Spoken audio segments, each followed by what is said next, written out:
focus on this interview that he had with Jonathan Swan at Axios. And the reason why we're picking on this, apart from the fact that it stirred a whole lot of interesting sound bites and memes and whatnot because of the way Trump came off in this particular interview compared to, say, the run-of-the-mill ones that he's done all the last little while, is that what was interesting about it, I thought, was that this was probably the first time that a journalist basically found a way, not necessarily to make Trump accountable, but to catch him out at his own game, it's I mean, it's what you'd expect to see, like in terms of the types of responses you get and that sort of thing from an interview. But it was interesting to watch Trump sort of being on the back foot in a scenario like that, because regardless of what you think of him, the guy knows how to control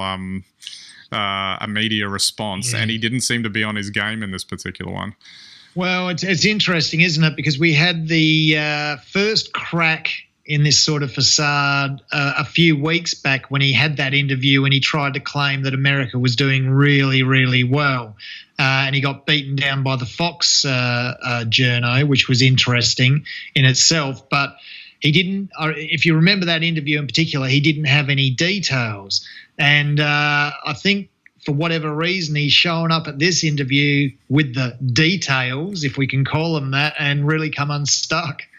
Yeah, well, that was the interesting thing. I mean, I think that was probably the most publicized part of the interview that kept getting repeated over and over again, where, they were between Jonathan Swan and Trump, they were like swapping, paper charts of this, that, and the other in terms of case numbers, and arguing how data should be interpreted, and how, Trump arguing that we're doing great, but, and Jonathan Swan saying, no, America's the worst in the world, and this sort of combative thing. So I don't want to necessarily go over that again because that's been well publicized, but there was one component in the interview that I thought was really interesting, which talked to this, which I think is what threw Trump off, is that there was a point where Trump was talking about his ability to draw crowds and et cetera, et cetera. And Swan did an interesting thing. He actually praised him to his face, saying, I'm not criticizing you at all. You have an awesome ability to attract crowds. You're a crowd generating machine. There's absolutely no problem at all with any of that. And you could see Trump's whole demeanor changed. And obviously he was like, oh yeah, of course, that's what I am. And it got him on the back foot. And then Swan hit him with whatever it was that came after it and threw him on the back foot. And I thought that was interesting. Like, it's sort of like a carrot and stick approach, where effectively, he got him. He sort of lulled him in a false sense of security, and then he hit him. And I wonder, and I wonder though, like, given how the trajectory of the rest of the interview went, that potentially might have been a potential strategy in terms of interviewing Trump that journalists can use.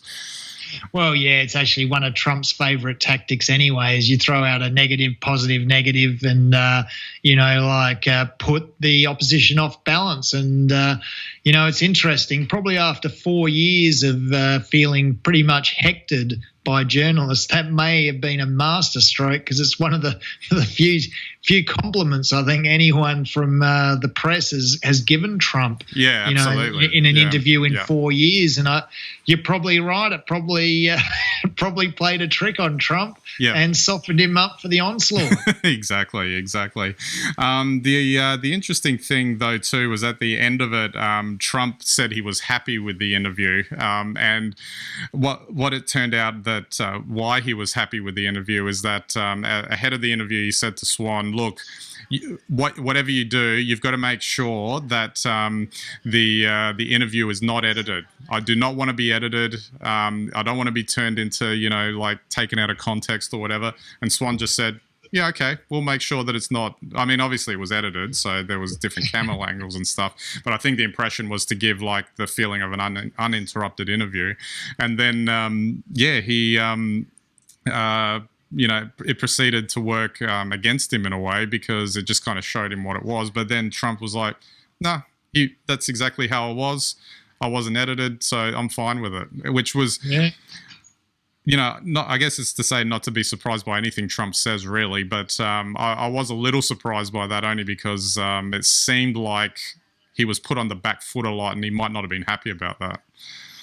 Yeah, but his thing is that he'll never let on when he is unhappy with something like that, because for him that shows a sign of weakness. So he turns weakness into strength and strength into weakness, and will do and say anything to serve his own goals. So even if he put in a poor performance, he'll say straight afterwards, well, that was fantastic, I did well. And then, if he needs to, 24 hours later, he'll say it was the worst interview ever and blame it on the journalist. Yeah, exactly.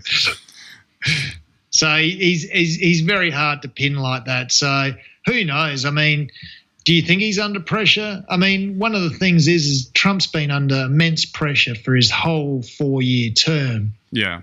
And, to be honest, he hasn't shown like that it's affected him at all. In fact, he's at times, I think, relished it. So yeah, it's hard to know. But if he's been like that for 30 years, well, maybe that's just the way he is.